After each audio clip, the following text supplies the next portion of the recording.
So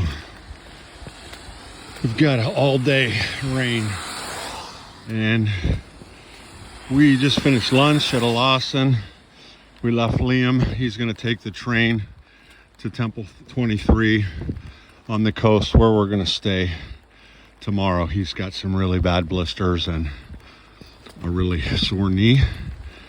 And meanwhile,